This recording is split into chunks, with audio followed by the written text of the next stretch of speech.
Good evening. Welcome back to United TV. I think this is a story we can all get behind. Lewis Hall linked to Manchester United. The person that took him to Newcastle is hopefully going to bring him to Manchester United. And maybe Jason Wilcox could actually do something that we agree with is good, something good. So maybe this is a story which could be potentially very good for Man United fans. I'm going to be saying that at the moment, I don't know how much it would cost, but I think this is one deal that Man United fans would definitely get behind. This would be a good signing, and it would be a player that Newcastle would not want to let go. That Newcastle United would not want to be going for this one as well. Also, massive thanks to Ryan for becoming the first member of the channel. Massive thanks to you, Ryan, for the support behind the scenes as well in getting the channel kind of restarted after we moved on from Red Devil United. So getting the new channel started and getting to this point in time in 1 month, I think is an incredible effort from everybody as well. So massive thanks to people behind the scenes that have helped, particularly over the last couple of weeks. So big up to you guys. I really appreciate that. I think a lot of people know how much it kind of meant to us what happened before. And we're going to be talking through this story. So this is going to be like a good news story, I think, with United. There's lots of players linked to us, and they're good players. They're top quality players. So really good quality players. And we're looking at some good options here. So I'm going to go through some of the comments and see what people are thinking regarding this one as well. And yeah, for people that wanted the custom emojis back, I can't do that yet until other things happen. But we will try and go through some of the stories of the day. I don't want to talk about Chelsea. Chelsea are dreadful, so it's quite funny looking at Chelsea dropping down the league and thinking that was us only like probably like 12 months ago. We're kind of in that situation, so things can change quickly. We're on the up now. We're looking at good players to try and sign. And what are people's initial thoughts regarding this one? That I remember when we were talking about Manchester United playing Newcastle, and actually one of the guest hosts, Jules, actually went to the Manchester United Newcastle game, and he was very impressed with Lewis Hall. He said that he was one of the best players on the pitch. And in terms of like options we could be looking at to try and improve our squad, once you go through the midfield, it does seem to be that either left wing, left back is definitely something we're going to be looking at. And I think this is going to be one of those players where I think most people are going to be genuinely quite happy with this sort of approach. But Nikki, it's good that you're enjoying yourself. Like enjoy yourself, Nikki, because that's what football's about, isn't it? If you can't enjoy the victories, then it's going to be a long season, isn't it? If you can't enjoy that. And uh, real also thanks for getting involved. A big up to you. A massive thanks to Rob as well. Thank you, Rob, for becoming a member of the channel. Welcome back, I should say, to people as well. Thank you, Rob, for supporting the channel as well throughout the last few weeks and the last couple of years on the other channel. Cody's saying, like, let's talk some positives about Lewis Hall. Lewis Hall, left back, left midfield, centre back, defensive midfielder. I think when I first talk about Lewis Hall, my first thoughts is, right, Luke Shaw, you've had a good season. You probably played more games than anybody expected, but I think Manchester United need to try and aim for the very highest now. Like we need to try and look around the team and go, right, where can we strengthen? If we're looking at someone like this, I would say you've got to be looking at the left back position, taking Luke Shaw's job, and maybe also maybe like if Luke Shaw goes from being a regular first team starter to maybe being a backup option, that's one hell of a backup option compared to what we saw this season when we have academy players as options or we have to move people out of position. So I think again, if you look at every single player we're linked to, it's almost like everyone is versatile as well, isn't it? There's like this incredible amount of versatility that's coming across the team. So I think it's like really positive that we're linked to these players, but also I do get the feeling that it's a difficult situation for Newcastle. Players are potentially jumping ship. Players are looking around, and Manchester United are massively on the up. The fact that we're actually finishing, probably going to finish third in the league. I think we need one more win to get third in the league, and then it's a done deal. So I think that's a lot of positives from that one. And one thing I did want to say quickly, it's not really a good story, but this is something which I'll say quickly before I forget, is that Mathis Cunha has been playing with an injury, abductor injury. He was playing through pain, so I'm guessing painkillers to play against Liverpool. But he has been like in top form recently. But he's not expected to play any part in the rest of the season. He's expected now to be rested for a few games with the idea that he's going to be trying to get himself ready for the World Cup. So I think for Cunha, it's like kind of job done. Manchester United should be getting third position now.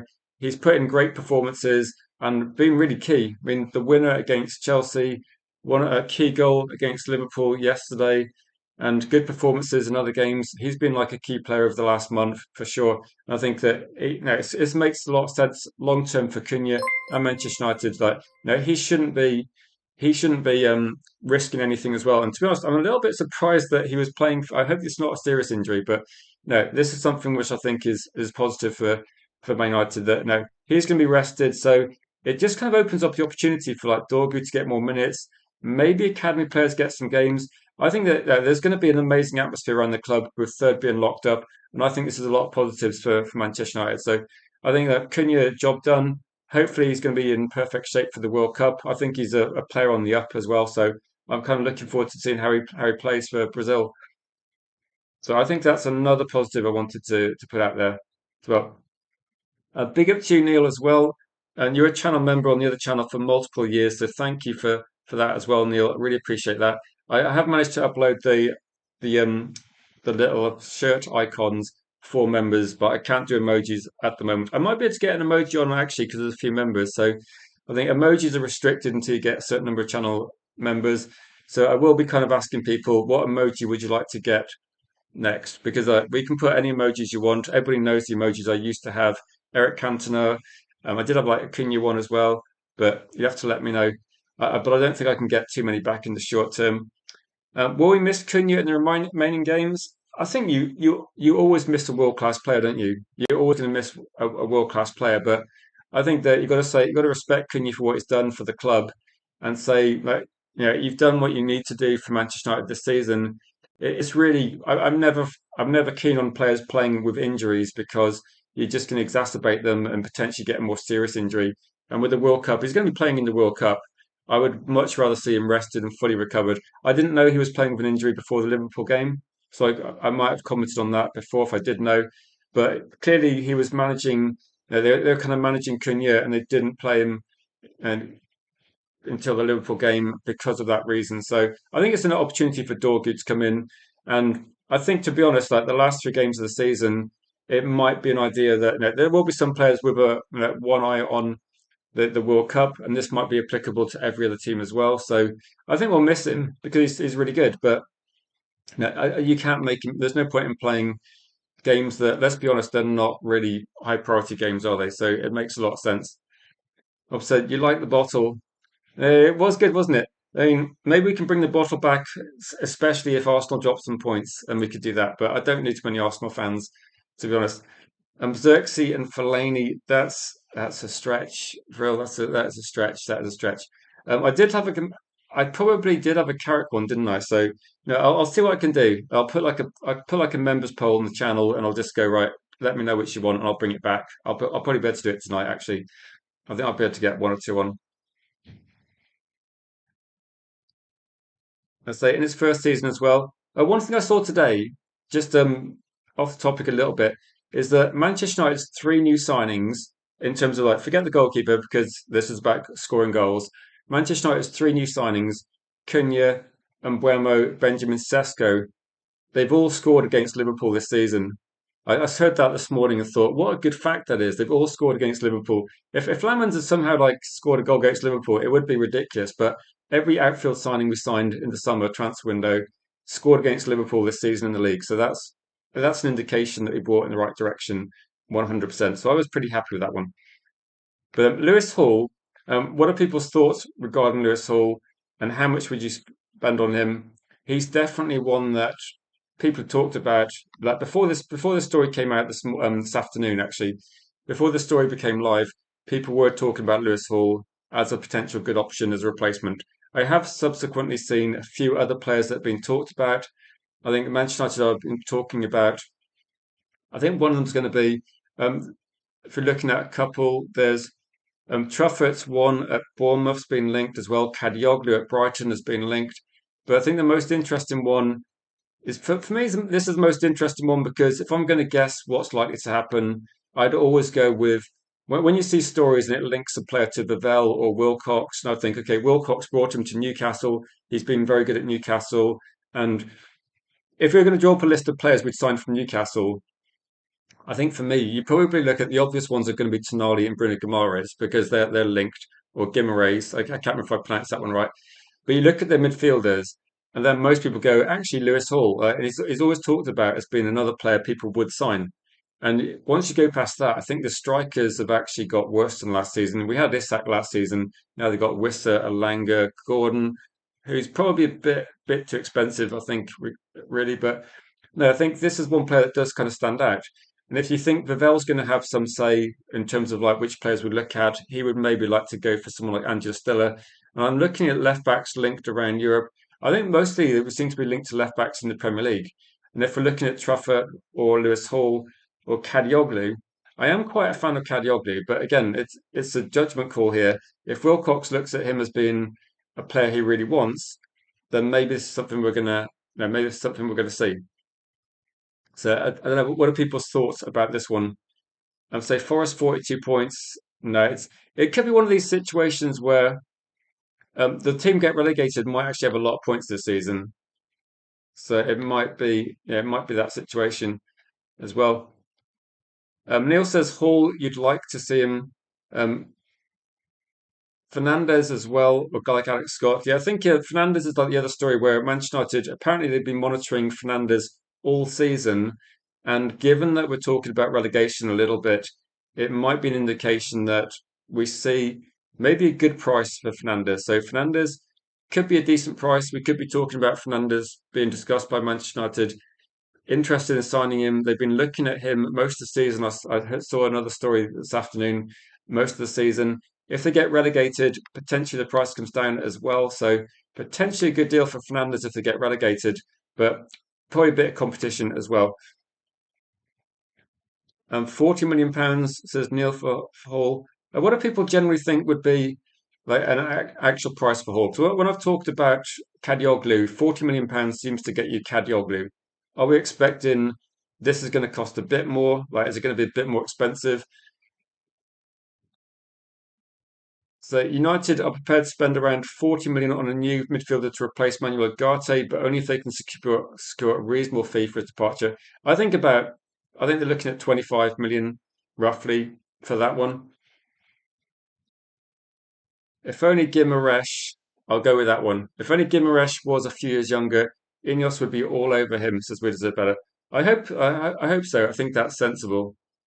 I think that's like a sensible it would be a sensible option. I think that given his age is a little bit older now, I think Man United might be thinking maybe not so much. Danny B says 55 tops for Hall, and yes, but once you start looking at this, like 40 million, 50 million. Remember when we spent 50 million pounds on Wan-Bissaka? I don't think that. I think because you've got options like Kadioglu out there, and you've got other options as well. I don't think that you need to be spending like crazy money on Hall. Hall's a good player, but the price for me should be there should be some merit that you're looking at a certain price. 55 million does seem quite a lot actually, but I mean Newcastle. I don't know what his contract situation is, but I imagine he would be if Wilcox bought him from Newcastle, it must be like a couple of years ago. So no, it would be quite expensive. Danny B says can't see him leaving Newcastle. Yeah, maybe I should do a poll. So, what would be the best option? Tony said you'd like Gomez as a Garte replacement. I think that's about the right price, isn't it? If we're looking at spending about 50 million, 40 million pounds on a replacement for a Garte, I think a Garte they're hoping to get about 25 million for. So I don't think it shouldn't really cost too much to replace him. To be honest, I think I'd get Hayden Hackney as a replacement as well. That's even cheaper. If we can get Lewis Hall, would we get Tonali? And with this one, I'd imagine with Newcastle, as long as they get a good price, then they're probably going to sell players and move them on. But I would probably guess, if I was going to guess, I don't think we'd be able to spend crazy amounts of money on like if we're trying to get Tonali, there is kind of evidence, or apparently it does seem to be that Newcastle would be happy to let one big player go. Like if Tonali went, then they're happy to cash in. It does give them a bit of flexibility to try and do some deals. But then also they're probably looking at once Tonali's been sold and they can start investing in their squad. Unless people are pushing to leave, I don't think they're going to want to sell too many people. I think Gordon might be one that they consider, but if they lost Gordon and Tonali and Lewis Hall, then I don't know. I don't think Newcastle are going to want to let all these players go. Like last season, I think they messed things up a little bit, didn't they, with Newcastle?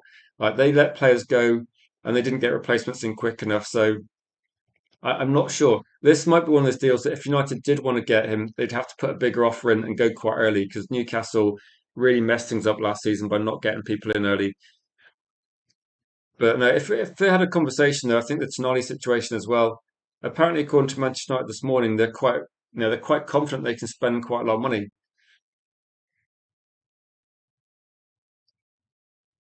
Some say, yeah, it might be fatigue, but Afcon's not going to be in yeah, Afcon's not going to be held in winter anymore, is it? It's going to be in the summer as well.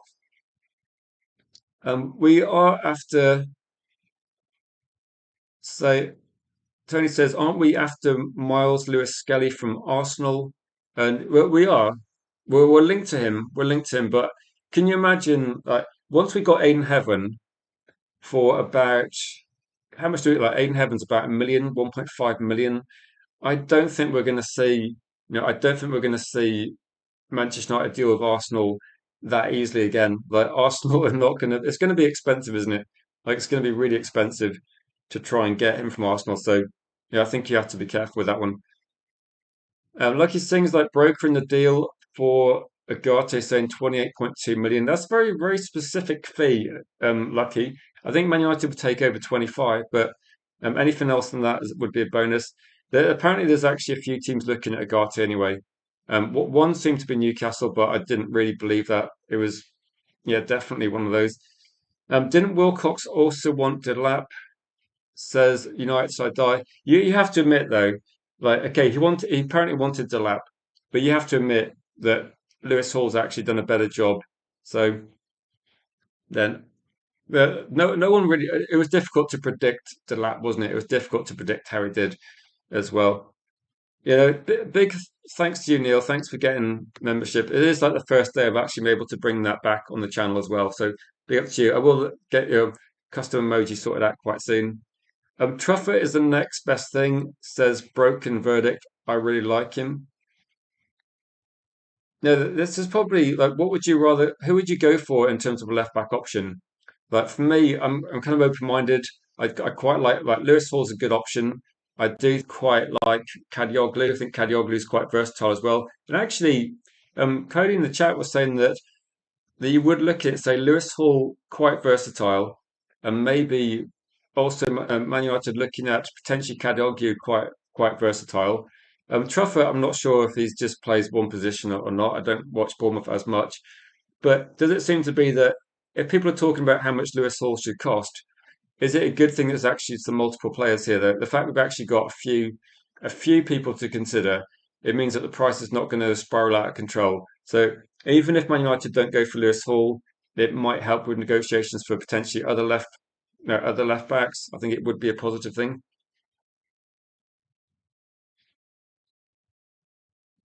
Lucky thing saying, yeah, do you think? I think with some of these players that if they're not pushing to leave Newcastle, that's probably a good thing. Like you want to make the fact that some players are pushing to leave Newcastle sometimes is a bit of a red flag.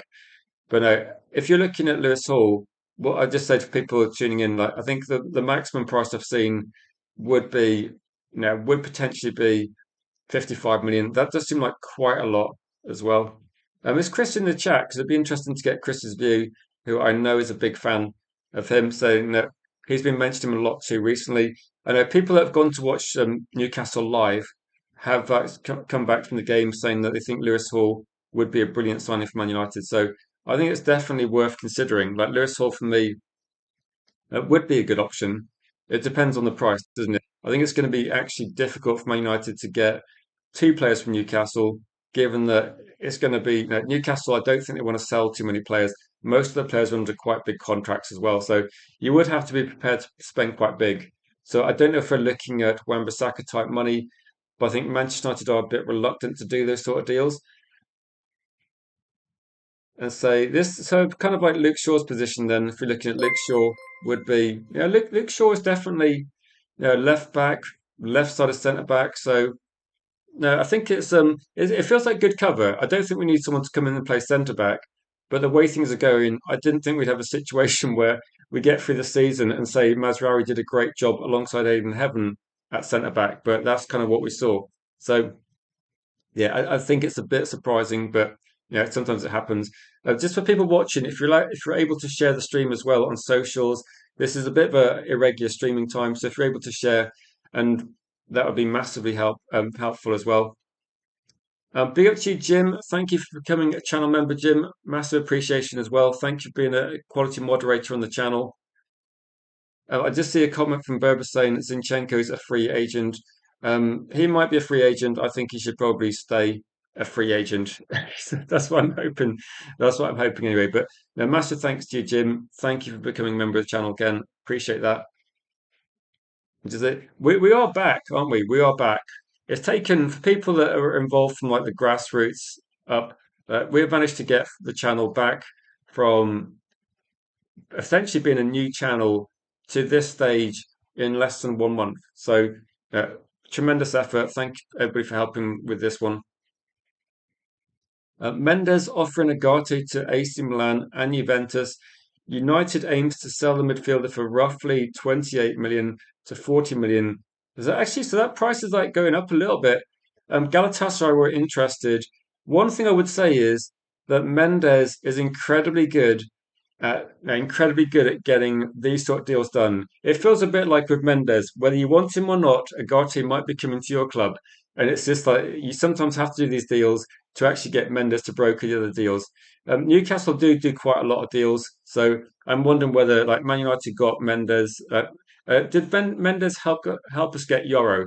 It feels a little bit like for some reason we ended up doing Agate that wasn't really the best option.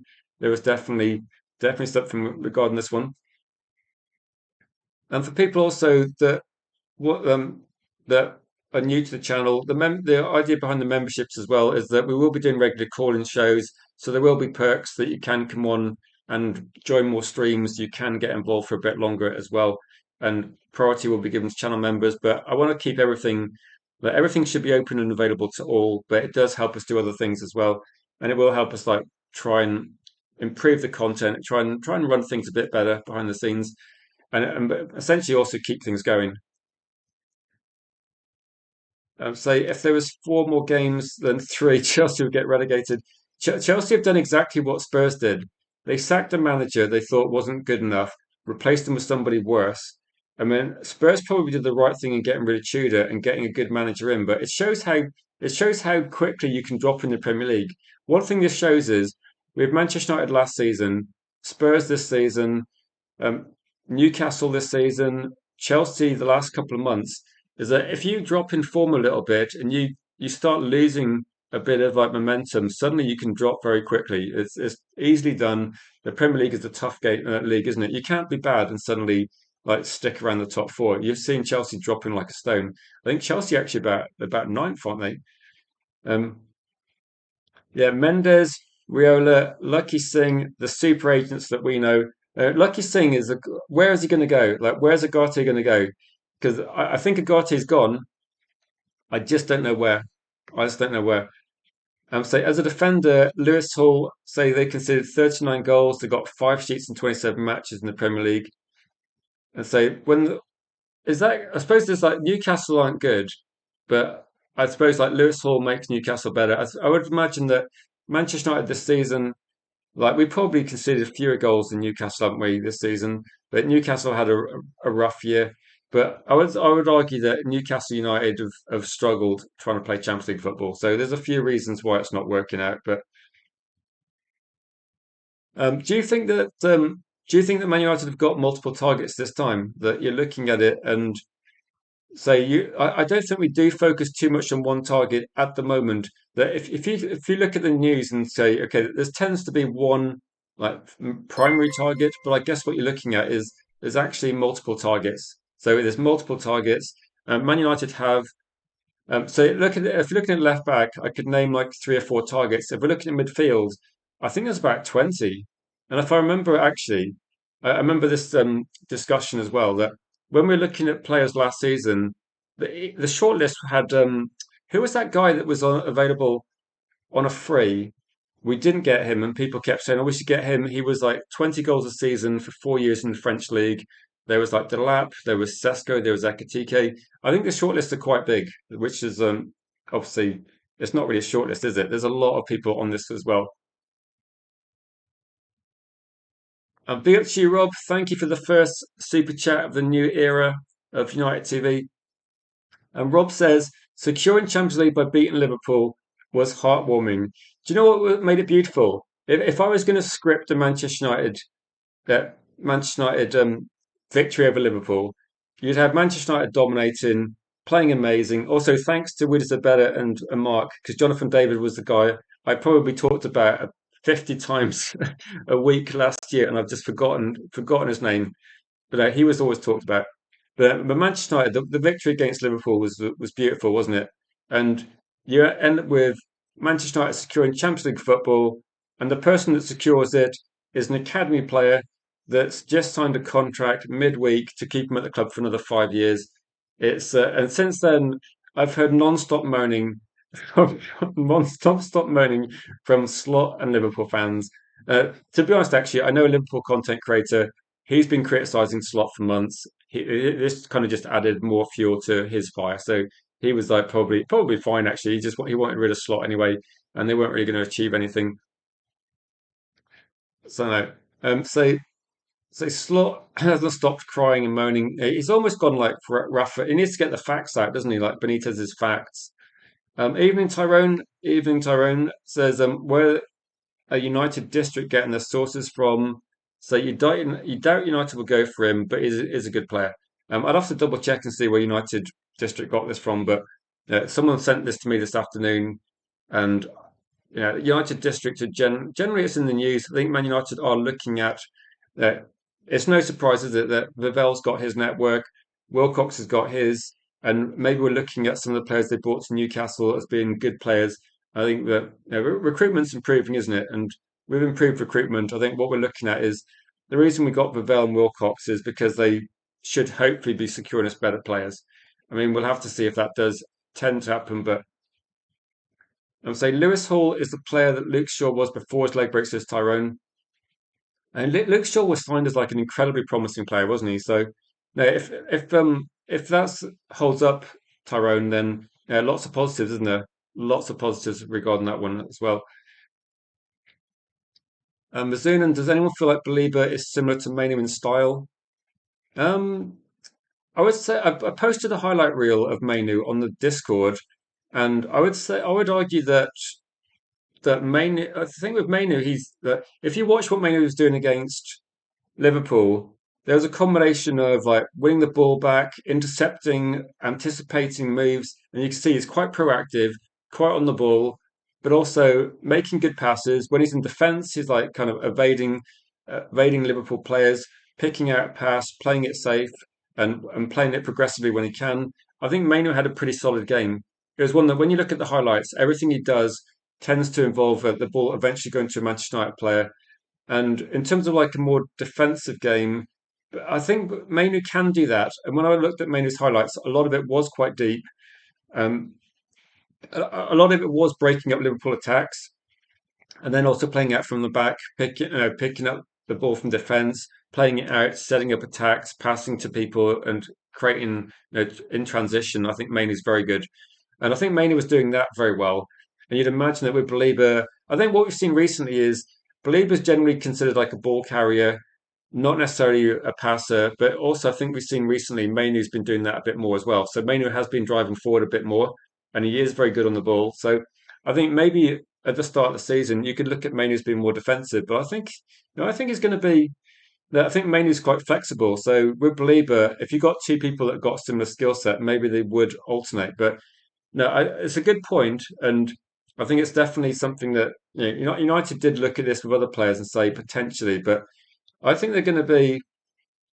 I think it's going to be a. I believe it's going to be absolutely fine I think it provides a bit more mobility than Mainu's got. I think Mainu can play better defensively than people realise, and also better offensively. I think he might have surprised people. Um, Big up to you, Yarli. I think Man United fans should be buoyant because we should be enjoying this one.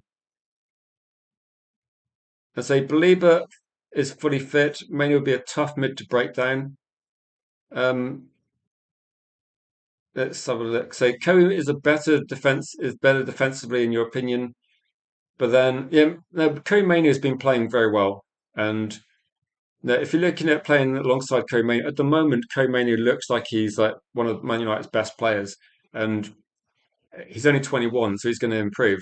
So looking at this, the idea is going to be, I suppose, is where do you want Manu to play? So I think Manu is actually he's good defensively because we saw that when he's in front of the back four, he's intercepting the ball, he's like winning the ball back. His passes are to defenders, or if he's like setting up attacks, he's not making stupid passes. I just when I see Mainu, I can see Liverpool players pressing him. He evades them. He makes sensible passes. So I think defensively he's spot on. If you're looking at going forward as well, we've seen like he's got a finish, doesn't he? We said about a week ago when will he take some shots? When will he get an opportunity? And he got one opportunity, finished it nicely in the corner, and I think he could be good going forward. But it's difficult to say, isn't it? Like Believer's had a poor season, but I think Believer's been playing a bit more defensively as well. So yeah, it's similar, isn't it? Well, I was looking at Believer's stats, and a lot of it is more defensive. Like interceptions are better than they were last season, but attacking wise, he's not doing as much. So I don't know, but Brighton as a team are actually um, doing quite well. It's a bit of a tricky one. And Funchu says you would love Belieber and Manu pairing. Did I hear Chelsea fans said at the start of the season about United? Yeah, Chelsea fans can hold that. I don't know too many Chelsea fans, but Chelsea fans are Chelsea fans are particularly they could be in trouble. Like they could be in trouble financially because of the long-term contracts they got. So if we're going to put in a cheeky bid for Palmer, I think it should be a low cheeky bid. Put it that way, it should be a low cheeky bid because I don't want to be bankrolling Chelsea players. Chelsea's kind of like recovery. Big up to you, Ron. Good to see you, Ron. And so Kobe is technically superb. So you questioned his engine, but I was wrong. His use of body feints to get past his opponents, beat a press, reminded you of Busquets. So yeah, I would say I remember when I talked about him being compared to Seedorf, and I think people look at Seedorf on the ball more than anything. But when I said that, I was just saying that people had said that as well, but it did anger people. He's 21. I'm not saying he's Busquets or Seedorf, but it is. I think he's definitely got this ability where when you watch it, it does look like you don't think it doesn't seem like opponents can get the ball off him. So it does look like he's incredibly confident in possession. And you only see some players that are age 20 or co-mained 2 years ago is age 18, and they just look like they've been playing football for years. I can imagine dropping Co-Manu into a World Cup final and him not being overawed and not being like worried at all. He just looks like he's so calm under pressure. Like Man United versus Liverpool is a big game, and I saw lots of more experienced players looking flustered in that match, but Co-Manu wasn't one of them. He just no, he's yeah, it's gonna be quite fun to see how we can build around him. I think there's definitely a lot of positives. Now, if we get Lewis Hall, then I think that's a good building block. But I think the key is going to be like who do you get with Komenu? Like one of the players that we talked about recently, and this was a story today talking about Fernandez, discussed by Manchester United. They are quite interested in signing him. He would be potentially available for maybe like 35 million. So you could get Fernandez for about 10 million pounds on top of like an Agate transfer, couldn't you? Or even less than that. So he could be a bargain. And it looks at the moment like West Ham might get relegated. And in those circumstances, you could look at Fernandez, and would he be a good option? Like, we have to kind of imagine that Anderson is like probably going to City. I know that every sort of day or two, there's a story coming out saying Man United really want him, but yeah, at the moment we can really want him, but it doesn't mean he's going to be a player, does it? But we should be looking at him. I agree. And Tyrone says Kobe's got good temperament, doesn't get wound up, doesn't. No, he's a good role model, isn't he? He's kind of what you want. You want in those sort of games. You kind of want calmness under pressure. Do you remember at the start of the season? A lot of people were saying that Cunha maybe had an attitude issue, and we could see Cunha as being effectively. our best player in crunch games and having like a fantastic attitude. Yeah, maybe Anderson could be the main target, Neil. But it's good to we've got to have a backup, haven't we? That we can't go all out for one. And yeah, the way I'm looking at the Premier League at the moment is if West Ham get relegated, and it does look like it's going to be, potentially West Ham do look the most likely to get relegated. I think that's most people will agree that if West Ham get relegated, then you look at Fernandez, you look at Jeef, you look at who else have they got? People are talking about Somerville. People are talking about potentially. I think there's Bowen will probably stay under a long-term contract there. But if West Ham get relegated, they're going to be like carved to bits, aren't they? West Ham are going to be. There's going to be a lot of top quality players who go on this one. I would say Stiller, Mathis Fernandez, and another 40 to 50 million pounds on a third midfielder. You got options there, haven't you, Danny? Like, the thing is, there's some quite good options, and I agree with that one. It's just Atalanta and Edison's another option, which I think United are the most financially capable club of getting that deal done. You're saying, but I don't think Man United that when we're looking at Edison for 35 million, I think there's actually options now where I think Fernandez for 35 million would be an exceptional deal. Like we could get Anderson for 35 million, and Joe Gomez for 35 million could be like a very good deal as well. There's a lot of deals there that aren't going to cost a lot of money, and if that means that we can do a Lewis Hall deal, or we can look at trying to do a Diamonde deal, look at some of these deals that we have considered, and do these on top of the midfield signings. I think United should consider doing that. That there is like rumours and speculation this morning that Man United could spend incredibly big because of the financial situation of getting. If Manchester United enter the Champions League and lose every single match. I think they make a minimum of about £90 million from Champions League football. That's with like losing every single game, which they're not going to do. And so if they start winning games and the prize money for winning games and get through to the knockout stage, get more, it's going to be a huge amount, isn't it? It's going to be a big a big step up. Um,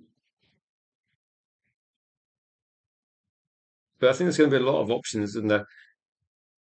Funshu says you would take Belieber and Fernandez as the main targets if Tchouameni and Anderson's not possible at, say, the rough prices they are. Yeah, I think it's this. If Anderson goes elsewhere and Tchouameni is off the table, then I think you've got other options there. Like Matheus Fernandes would be a good option. Alex Scott would be a good option as well. I think João Gomez is a good option. Belieber's a decent option. So there's a lot, isn't there? There's a lot of games there. And Tony's saying yeah, no, I think West Ham had a bad day at the office against Brentford, which none of them came out looking great in that one. They did get a bit unlucky with that one. Like they did have a goal disallowed, but did they get Bruno that assist in the game? Sadly, no. Sadly, Bruno Fernandes didn't get the assist. I think it's because the goalkeeper touched it. I mean, we can disagree, but I would have probably given him the assist. I think it was. I think he should have got the assist because he puts the ball into a dangerous area.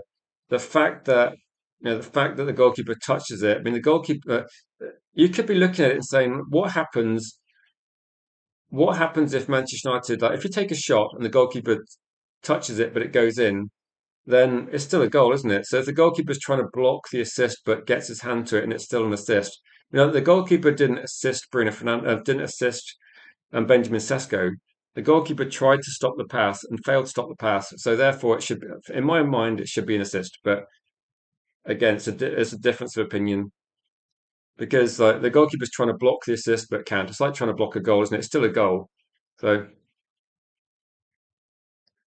and say by that, okay, I'm not sure what Kevin De Bruyne um, but he's got the assist record, hasn't he? But I don't know if he had a similar sort of thing taken off him. But yeah, I think it's a.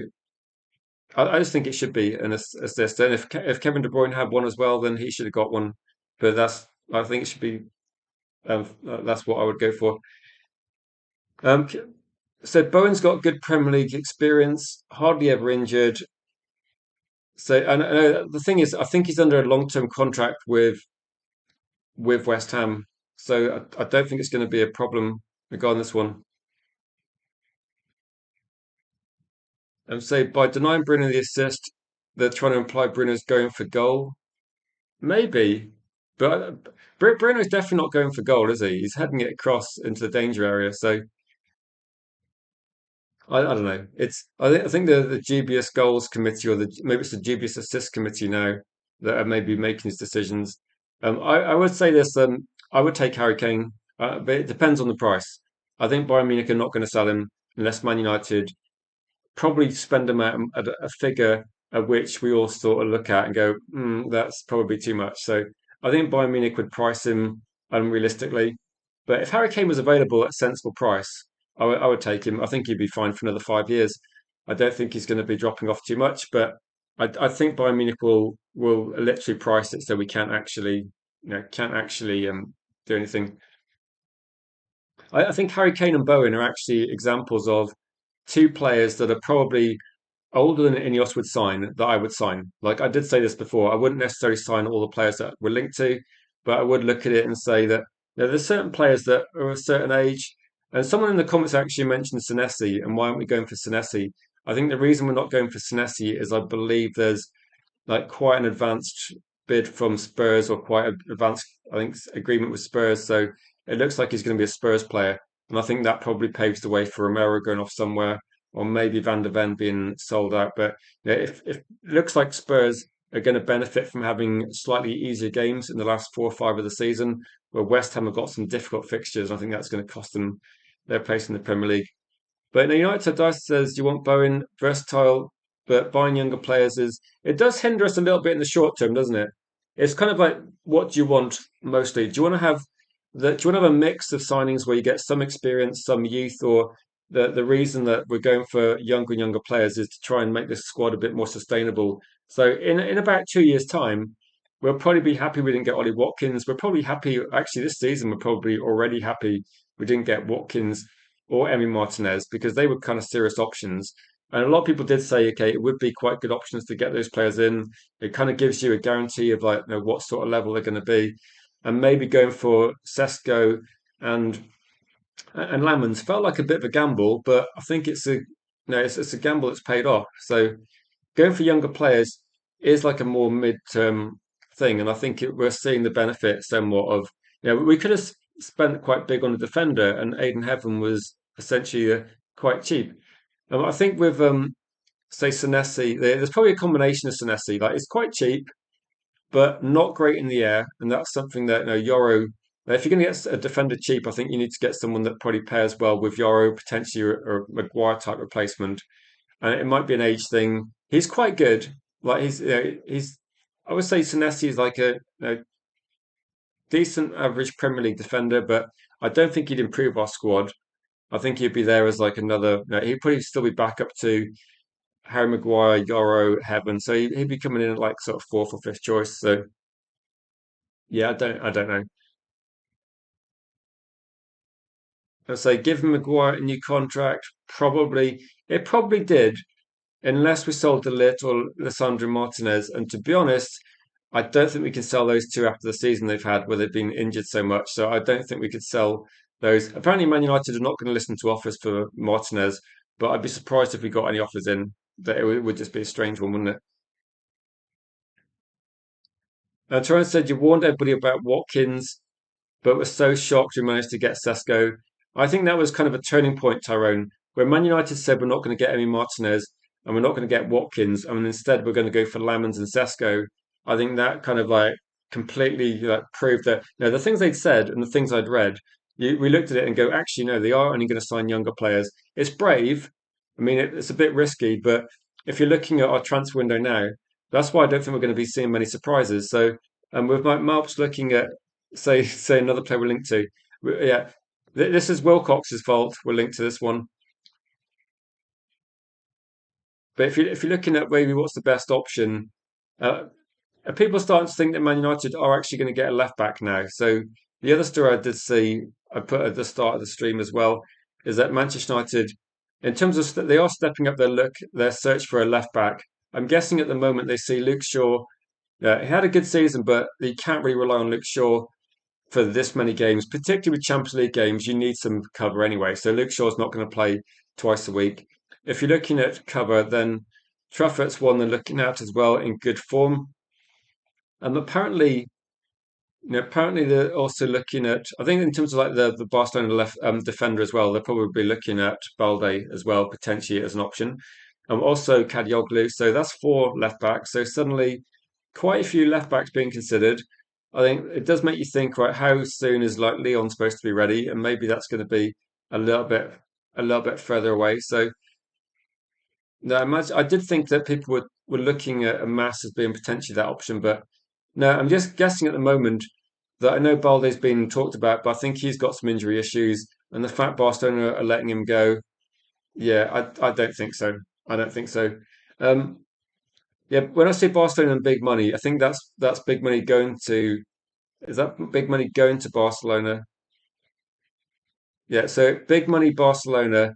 It's not Barcelona spending big money. It would be potentially a big money move for a Barcelona defender. So that's going to be Balde, who's potentially available for about £50 million. That he was going to be more money a year ago, but I think there's a combination of like falling out of favour a little bit, maybe had a a drop in form. So no, I would be reluctant to go for a Barcelona defender, particularly as they mess us about. I'd much rather go for a player that's been in the Premier League already. And if they've been in the Premier League a bit longer, Lewis Hall would be a good option. I do think Kadioglu a year ago would have been a really good option, like for 25 million. But I think you have to look at it now, it's going to be a bit more expensive.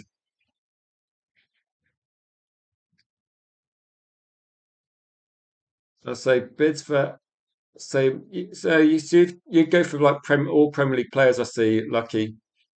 Yeah, I think there's definitely, with like some of these people, Marps, I think the realistic thing is when you're looking at academy players, like Leon was signed for about what 5 million or like a few million, and the idea with Leon was he's not really ready for the first team. It's going to take a long time before he's ready for the first team.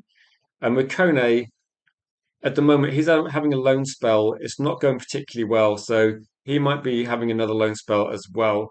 And if you look at Cheeto again, Cheeto is going to be one that I think people have an unrealistic expectation of how quickly these people are going to come through. So at the moment, I don't know. Like I can't say too much apart from they're going on loan deals, and it's at the moment it's just yeah, it's a big jump, isn't it? And so yeah, Leon can't even start in the under 21's best 11 at the moment. So it's just going to take a long time. Like when you sign players that are incredibly young, it's going to take a long time. I did say when you're looking at Cheetah, there's no guarantee he's going to be ready. When we signed Aiden Heaven, I found out from reading a few things that he was considered that he was going to be quite a lot more advanced than Cheeto. So Aiden Heaven was always going to be a lot more advanced. I think with Leon as well, they signed Leon with the idea that it's going to be 2 or 3 years. And I think, did we get him last January? So we're probably looking at another 18 months at least, I'd have thought. So I think the expectation of these players, when you sign players for like a couple of million, like they're not going to walk into the first team in a couple of years. It's going to be quite a long time. But maybe no. But the idea is going to be that you keep buying these players, and then some of them won't work out. But if you can buy them quite cheap, the worst case scenario is that one or two of them work out well, and it's absolutely fine. Thwaites is going to be part of the first team setup next season, so he's ready. And I think Lacey is going to be involved a lot more in match day squads as well. So there's going to be a couple of people, but it's not always predictable, is it? Like 2 years ago, you might have had different names, and then now you look at Thwaites, you look at Lacey, I think JJ at some point. So you're probably looking at, it's not going to be like a straight line trajectory, is it? Like the best player one year isn't suddenly going to be the first team player in a couple of years' time. But the fact that United have got a few options for different positions is a positive. So I think Thwaites might be getting a few opportunities, and he's been highly regarded by a lot of people. So that's a good one. I think Lacey can only improve as well. And I think we're going to gradually see things coming back together. So I think it's going to be positive. Morehouse is another one to watch. Good midfielder. I mean, what's going to happen as well is Manchester United are going to be improving the first team. We're going to see that happening. And what we're going to be seeing is gradually over time, then it's going to be harder to get into the first team. Like maybe a year ago, or maybe 2 years ago, it was actually quite easy to get into the first team because Man United didn't have a lot of quality. If, for example, if we signed Lewis Hall, it's going to make it almost impossible for someone like a Mash to get into the team and for Leon to get into the team anytime soon. And if Manchester United got Anderson or too many or Baliba or Alex Scott, it's going to make it quite difficult for players coming through the academy to force these players out. So it's probably going to go back to how it used to be maybe 20 years ago, where the first team should be quite good quality. And for academy players, it's going to be quite difficult to force your way in. You're going to have to be extremely good and you're going to have to take whatever chances you get. You're not going to get as many opportunities as maybe Garnacho got, or maybe Mainu got when he first broke through. It's going to be a bit more tricky. I mean, Cheeto, I think it's just a patience thing. Like he's going to be, he's going to have a career somewhere. It's just difficult to see where he's going to go. Lacey's a good one to watch, actually. Maybe with the news that Matheus Cunha is going to be out for the rest of the season, maybe that's good news for someone like Lacey. It's probably good news for Dorgu as well. So, with one like kind of negative that Matheus Cunha is carrying an injury, so he's not going to play for 3 games. It does give you opportunities for some of these players as well. And maybe we're looking at next season some good cup runs. And if you get a few a good cup run in the League Cup, the FA Cup, hopefully, and with all the Champions League football, I think there's going to be like a decent amount of games for Lacey. He does look like from what we saw, he's got a great shot, hasn't he? He looks like he's a very confident player as well. And he did have that kind of like raw attackingness that we saw from Garnacho when he first broke through. But no, hopefully United get his career on path as well, and maybe he's got a bright future. But I think Thwaites is the one that we're kind of looking forward to seeing. I think for a lot of us,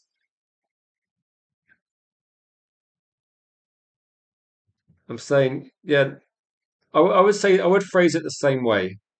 I like I like seeing youth get a chance, but not being relied on. No, just get an opportunity as well. Maybe I phrased it wrong, Danny. That he's out for Man United season with the idea of getting him back for the World Cup. So he's carrying an abductor injury. So they don't want Cunha to play for Manchester United with the idea that he can play in the World Cup. So he's out for our season, but not out for the World Cup. So again, he played for injury against Liverpool under pain control, and now it's job done for Man United. He's going to be hopefully rehabilitated. So no, maybe there's a reason. I can't remember. Can you get substituted? I kind of forgotten, but maybe there's a reason why he didn't start every game. And I think Matheus Cunha, they just want him to recover as well. So yeah, so it makes sense for him, but it's opportunities, isn't it? It gives an opportunity for Dorgu. Dorgu's come back at just the right time, and Blaise is there. I mean, Ahmad kind of like he kind of needs a good game as well, so maybe he's going to be. I don't know if he's going to be rested at all, but I think he's going to have to be in the team. Yeah, it is good timing though, isn't it? Dorgu comes back, Cunha's out. I think Dorgu can definitely play like a few games anyway. So no, I think it's more what's the word? Yeah, it's more so he doesn't aggravate things. It's not really serious. And so Thwaites athletic, keeps the ball ticking over, but obviously needs to be eased in. Yeah, maybe this is one where. Do you think there's going to be opportunity to get many? Like maybe you could be looking at getting, I don't know, possibly Lacey involved a little bit towards the end of the season. Maybe there's going to be some more academy players that can get some minutes because I know people want to see Michael Carrick win as many games as possible. Maybe one more win and we get guaranteed third place anyway, and then maybe we do get a bit more opportunity for academy players. But no, it could be a good thing. But also the pre-season, I think, is a good opportunity. And we'll probably need to make a decision quite soon about Carrick, which I haven't really heard too much apart from most people think it's almost a done deal. But until that actually happens, then it'd be quite nice to get I think they're waiting to the end of the season, but it'd be quite nice to get the rubber stamp and just find out exactly what's happening regarding that one, wouldn't it?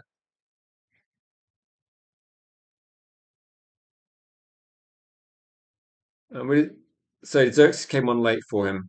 I think with the Man United Liverpool game, it wasn't really the sort of game you could make substitutions on like early on, was it? Because we were kind of it was quite a pressured end to the match. So I think it's one of those games where you couldn't really make early substitutions, but no, otherwise, if Man United had carried on from 2-0 and made it 3 or 4-0, maybe Xerxes would have come on a bit sooner.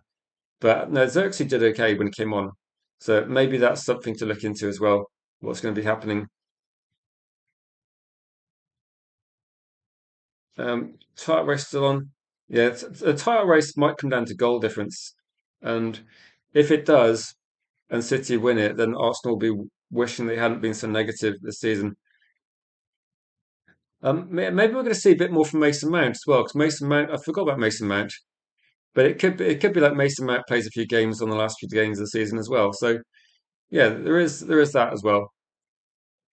Has anyone got any comments or questions you want? Because I know that the City game's going on, so I probably won't stay late on the stream tonight. I just wanted to like do a quick stream because today I've been trying to sort out a lot of things behind the scenes regarding the channel as well. Any thoughts on the layout? It's a little bit different to the one I had this afternoon and let's say yesterday. This is what I used to use primarily last season, but I had to kind of remap it so that it works with the new channel. And subscriber count, I think it's 17799. If anyone's new to the channel, this would be a great opportunity to click subscribe and we'll get 800. But if not, we'll probably get that done tomorrow.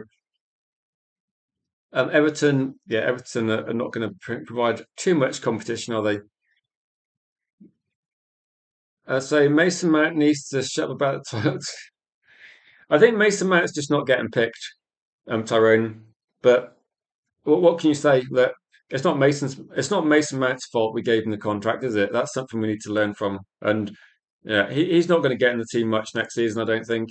And I don't know if we're going to. He's going to be depth, isn't he? Rotational, but I don't know. It's one of these deals that I don't think we can sell Mason Mount. I don't think people are going to be buying him, but we have to learn from it, don't we? We have to learn from that mistake.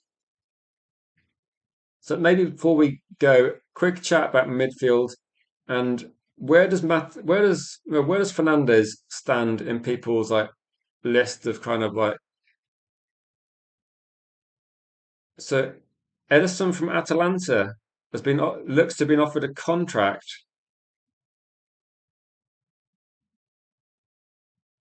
Okay, do you know what the source is, Yarly, or what the source is for that? Because I might be able to put something up if that's the case. But he would be yeah, in terms of like my favorite targets, he's not really on the top list.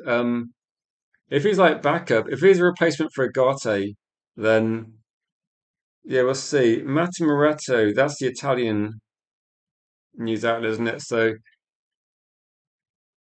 Manchester United are offering a salary of 4.5 million per year, 4.5 million euros. How much is that pounds per week then? So 4.5 million, I guess 5 million pounds is like 100K. That doesn't sound like a lot of money.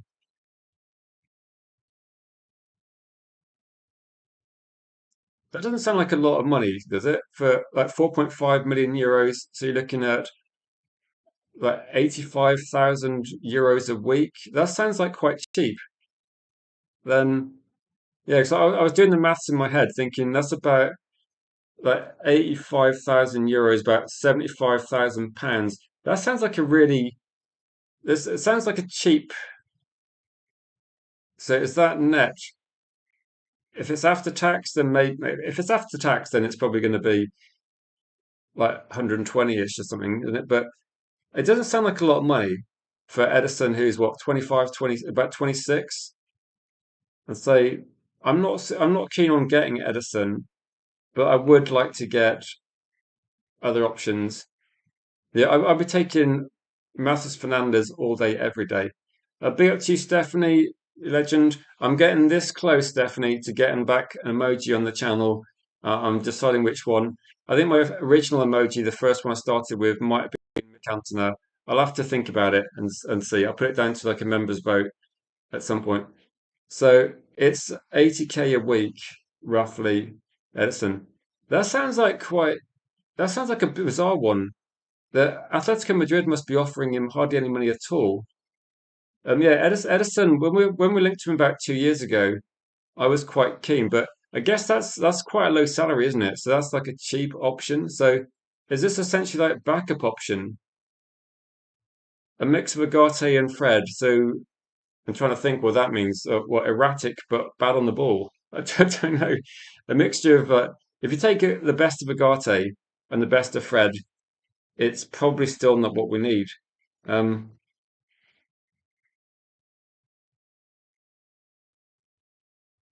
okay, so That's a bit of a strange one.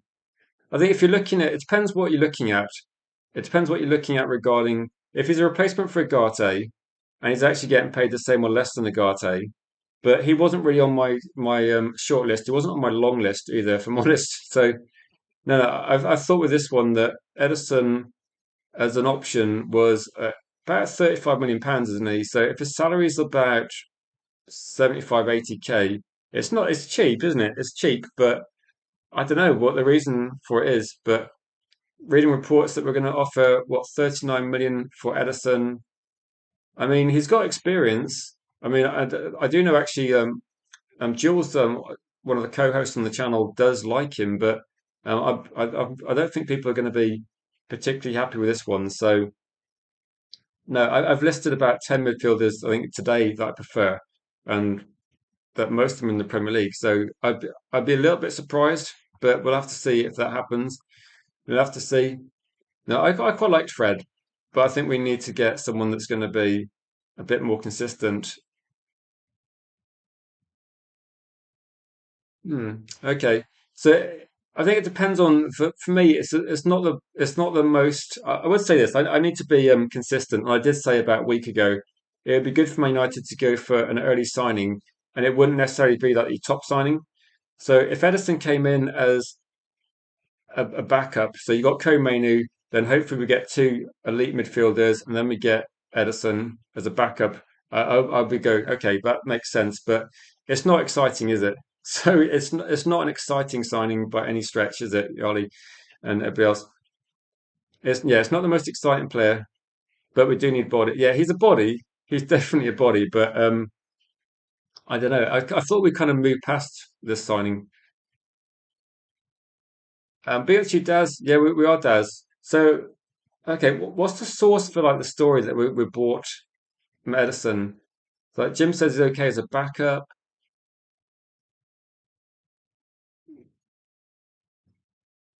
Yeah, I'm just kind of like process that and just think that sounds like a bizarre one, considering that Man United seem to be primarily looking in the Premier League, and also I thought the only player we're looking at in La Liga was going to actually I suppose La Liga is too many, but I didn't think we were going to be looking at a player in the Italian league.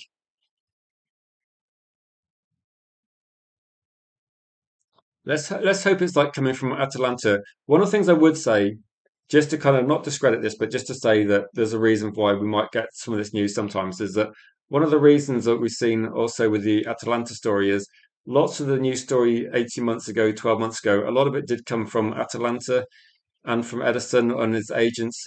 So maybe this is, it might be that this is like coming out from them more than I'm not sure Man United would definitely want to buy him, but no, if it's like Mata Morata, there's probably they've probably been told something, but no, it would feel a little bit it would feel a little bit underwhelming considering the options available.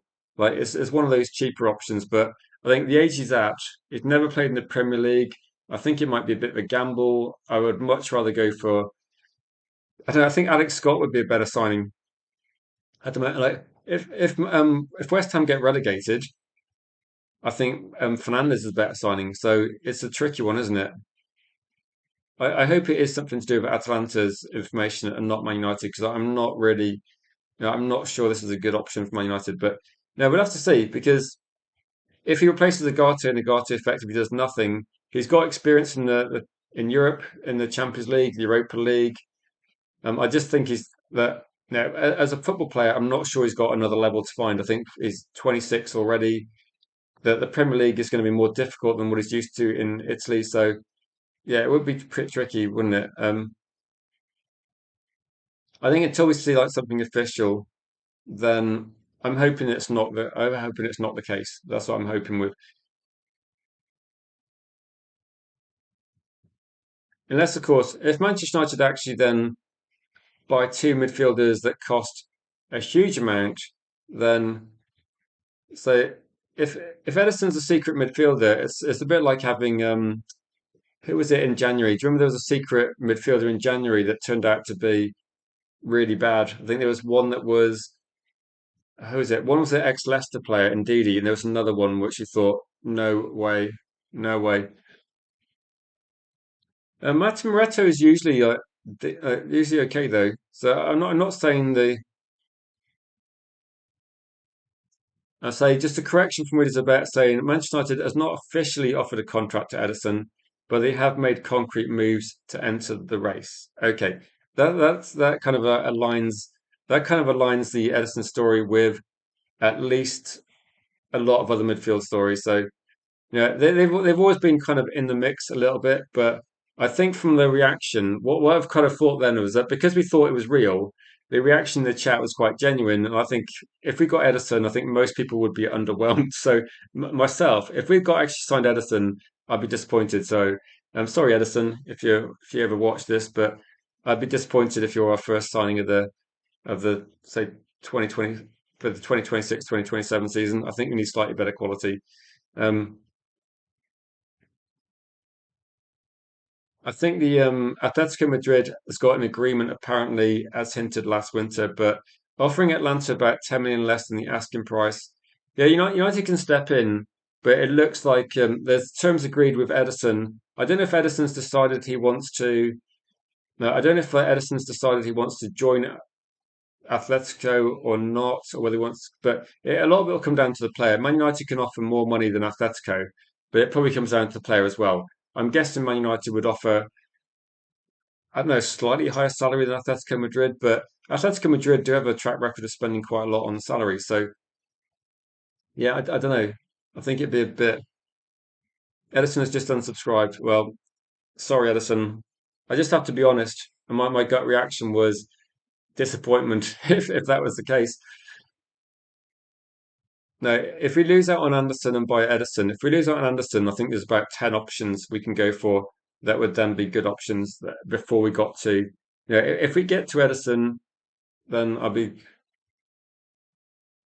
United Dice says you're a fan of Edison. Do you watch a lot of Atalanta though? Because I know Jules was quite keen on him. So again, I don't watch a lot of Serie A, so I'm not going to say I just wouldn't have been. No, he's not bad, but it doesn't seem like he would be.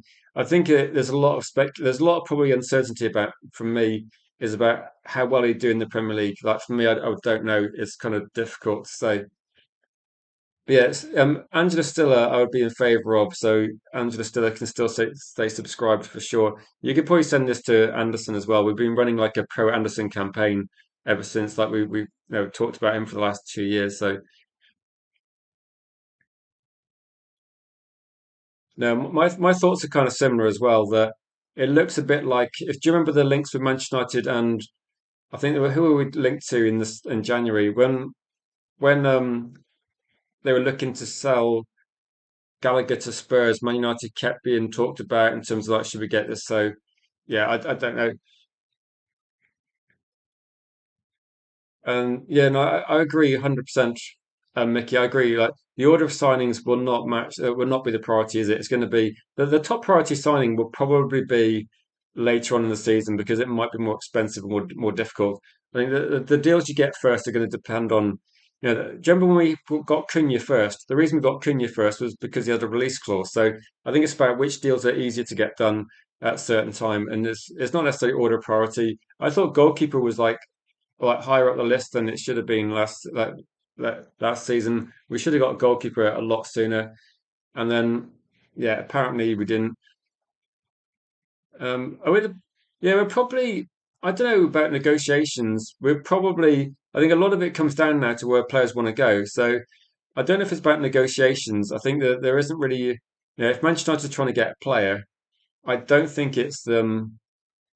I don't think it's the about negotiations. If you have an option where Gyökeres doesn't want to join Man United, it's like Sesko didn't want to join Newcastle. I don't think it means Newcastle were bad negotiations. It's just the player didn't want him. So I don't know. I'd like us to just go for a player we want early on and then find out. So if we generally want to go for Anderson, make an offer and find out. And if he doesn't want to come to Man United, we can move on and go for the next one. But no, if we went for João Gomez or Edison, it would be a backup option, wouldn't it? So yeah, I agree. Well, if you've got multiple YouTube accounts, you could, but I mean, you can use one at once to get involved.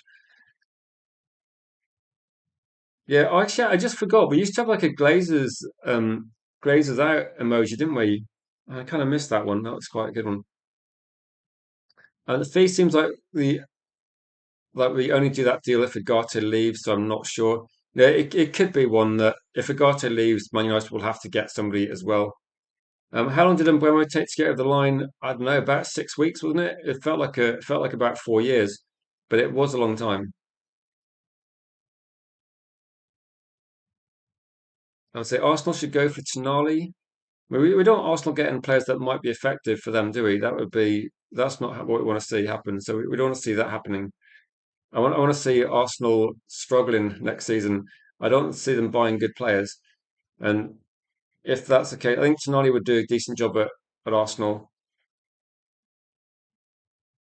So one thing that's probably interesting is that if you're looking at Edison, didn't Edison set up 3 goals for Lookman when they won? Did they win the conference? Did they win the conference final, or they won a European Cup? I can't remember if it was like the conference final or the Europa League. When Atletico Madrid, when Atalanta won it, Lookman got a hat trick. I think Edison set up each goal. So in terms of like players that do work well together, I think Atletico Madrid are looking to buy Edison. I think that's on the cards. I'm sure Man United are being used to do that sort of thing. Cantona Kung Fu Kimoji would be my favourite. I'd have to. I could do something with like Chat GTP on that. It's definitely, I could maybe try and do something or find a picture, but it'd be difficult because you've got to miniaturize it. It might be hard to see, but I'll have a look in it. Is there any one particular potential polls you could be looking at? Would Carrick offer any help in advising them or negotiations on other areas? Well, according to a couple of journalists this morning, that Michael Carrick is actually involved to some extent regarding potential targets as well. So I think he might be advising them on some things. It might be a combination of which players, what they're capable of in the squad. It could be potential targets as well. So yeah, I think Michael Carrick will have some input, but how much is difficult to say. But I think he will get to have some say because obviously he's the head coach of Manchester United. He's going to have some useful comments and some useful insight that other people above him aren't going to know. So, it makes sense to have him involved, but he won't be getting the final decision. But I think he will be potentially advising them on not necessarily on negotiations, but he might be advising them on potential targets or options they've got for different positions in the club. So I think Michael Carrick will be somewhat involved, but I don't know 100% to what capacity. And at the moment, the club don't even know if they're going to keep Michael Carrick on. I think it looks likely they will, but I think they want to announce at the end of the season. There's still maybe there's still people that think that maybe there's going to be a sudden twist and there'll be a different head coach that have been lining up all along. But at the moment, if there is like a surprise twist in the head coach situation, it's been quite well kept secret. So the only thing we've seen recently is a bit of interest in Nagelsmann and maybe a lot of speculation in Areola. But apart from that, I think it's gone pretty quiet. It's gone pretty much like no, Michael Carrick just keeps winning, and the team keeps like improving, and the league position looks like pretty secure now. So we've gone from being like, can we get top four to Champions League is done. Now, can we get top three? It's just one more game, and we've got 3 games more to play. We might not even have to get any more points and still get top three. So things have like gone in quite a good. Like last few games have gone pretty well results wise. Yeah, Pulisic has been talked about, but I don't think he's a good option to be honest.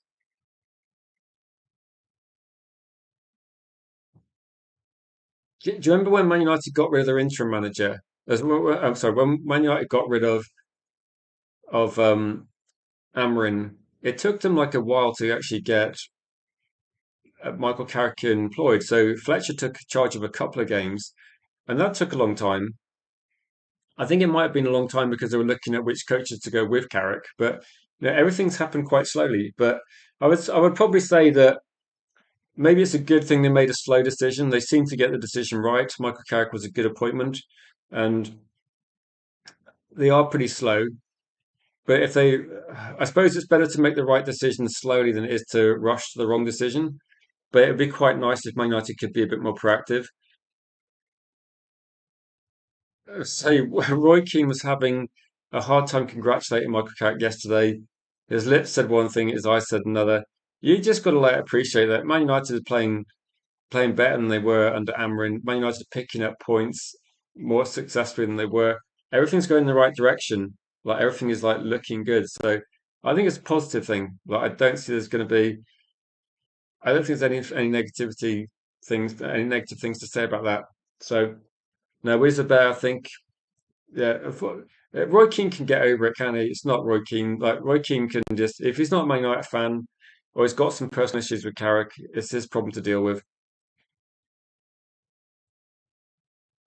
Can Carlos Baliba and Alex Scott and Edison work? So it's like three signings. So for um, probably an interesting one. Like Carlos Baliba seems to be like a likely signing, but Carlos Baliba plus Edison would be I don't know a bit of a strange one. Alex Scott, it feels like it's not the most expensive, is it? Alex Scott would be about 50-ish, Edison about 35. So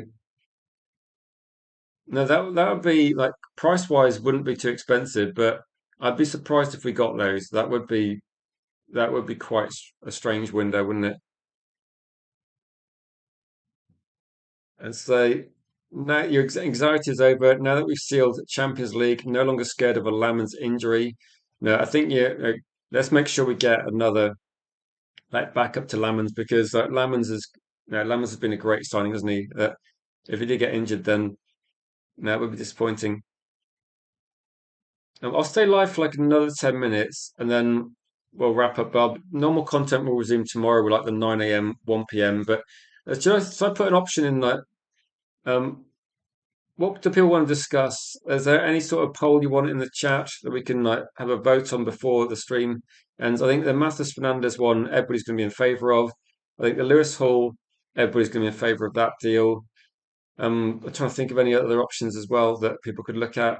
I think the Michael Carrick one, I did a poll this morning. I think 80% of people are in favour of Michael Carrick. So it feels like a lot of people agreed on most things Manchester United. I just wonder if you guys got any sort of final questions. What's our first signing going to be is the kind of guess of the day. But you're saying Belieber. I still think Belieber is going to be. No, Belieber sounds like it would be like the first signing, doesn't it? It does seem to be like that. That I'd be surprised this one.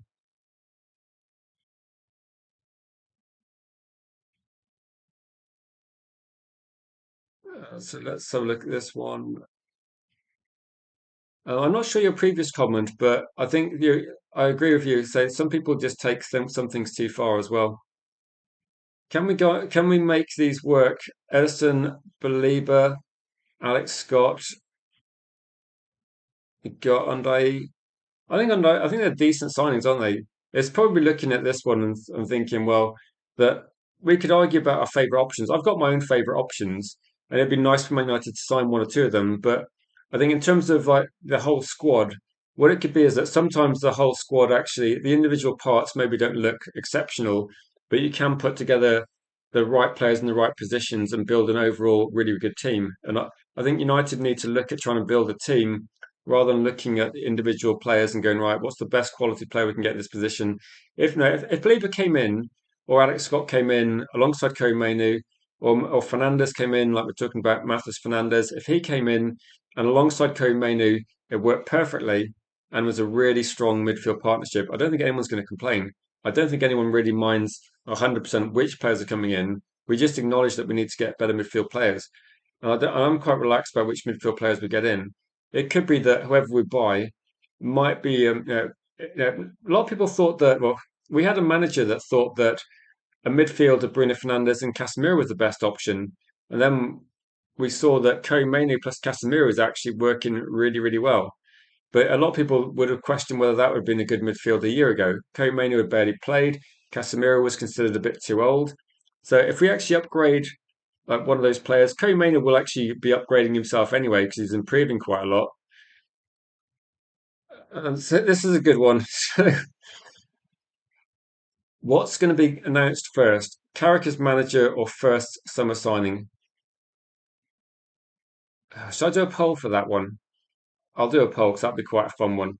It's like logically, I'll just say logically, you should sort out the head coach first, shouldn't you? But this is Man United. You never know what's going to happen. So let's have a look at this one. So Okay, what happens first? I'll put what happens first. I'll make it vague with the head coach. So I'll phrase it like this one. So who's appointed for? So what happens first? That might be the best one.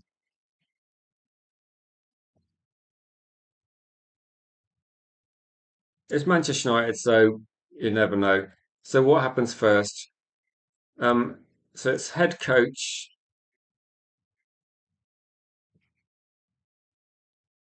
So head coach chosen or first player signed.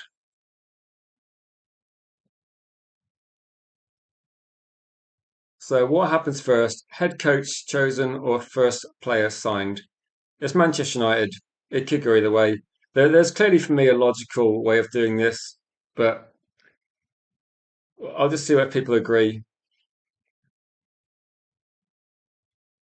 It's got to be no. You can't really. I mean, I think most people would agree that, won't they? That it's got to be the head coach, isn't it? That I mean, do you think Manchester United will actually agree to any sort of deal before they decide the head coach? If they did, it would be bizarre. I think like very bizarre, to be honest. A big up to you, Gregory. You'll be pleased to know, Gregory, that we do have channel memberships back. We've been reaccepted into the YouTube program. You were asking it about 10 days ago, 2 weeks ago. So everything like functionality on the YouTube channel is pretty much back now. So Yanni says, I don't think we'll sign anybody to the summer. So head coach, first 100% say start of June. So do you think it's going to be literally as like the season's over? I think that Man United get through the season first. But big up to you, Gregory. Good to see you in the chat. United Side Dice says it might be player signed, to be honest. This ownership doesn't have a clue who to appoint, so they might take ages deciding and it drags on. It could be. It could be. I hope not, though, because that would be, I know it'd be a bit frustrating if that was the case, wouldn't it? It'd be a bit annoying. It feels a bit, if you're trying to get certain players signed, wouldn't it make sense to like it would surely make sense to get the head coach. If I'm Anderson, or if I'm that Cunha signing goes against that statement, just explain that. So I'm just trying to think what the situation was. But uh, massive welcome to Gregory, the latest member of the channel. Big up to you, Gregory. I appreciate that. Thank you for supporting the channel, Gregory. And this is the first instance. I only applied to get the memberships back this morning, and it happened quite quickly. So things have like improved. Things have actually moved in the right direction. So I should be able to get a couple of the custom emojis on the chat. What I will do is I'll have a look how many I'm allowed to put up. I'm not sure how many it is. That initially it won't be many until kind of the membership grows back up again. But I will have a look at it and I'll put some on there as well. But welcome back, Gregory, and big thanks as well over the last few weeks of supporting the channel as we've like kind of rebuilt back to where we're hoping to be. Lou says third option should be a player leaving. Um, no, I think it used to be like that. When I first got channel memberships on Red Devil United about 5 years ago, it used to be you had to get 1,000 subscribers, but they've lowered it a little bit to 500. But it was all about the watch hours, and then once you've done that, you have to apply, and then it just took for some reason it takes a lot of like box ticking and things to and checking and things, but. No, we are somewhat back. I think you do get more functionality at 1,000 subscribers. It does mean I can like redirect people. I get some content creator tools that help as well. But we're going to hopefully get there. But no, hopefully we'll get there quite soon. And big thanks to you, Gregory, as well. Now, if people that are channel members, we will try and do more call-ins as well, and you're going to get priority as well to come on as well. So there are like I've tried to make it fair so that everything's open to everybody, but there will be slight preferences for people that are channel members just to make it fair. But yeah, the idea behind the channel is that it's open to everybody, so the call-in shows everybody is welcome, and hopefully people appreciate that.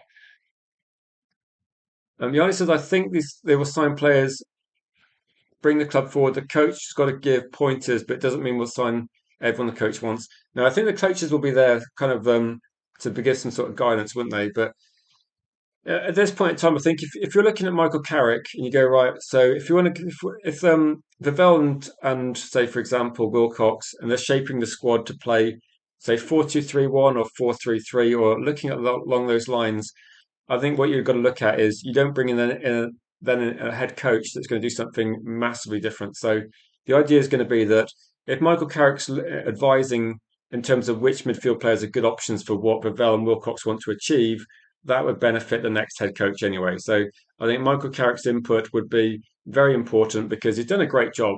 We're talking about a coaching setup that's beaten Liverpool, beaten Arsenal, beaten City.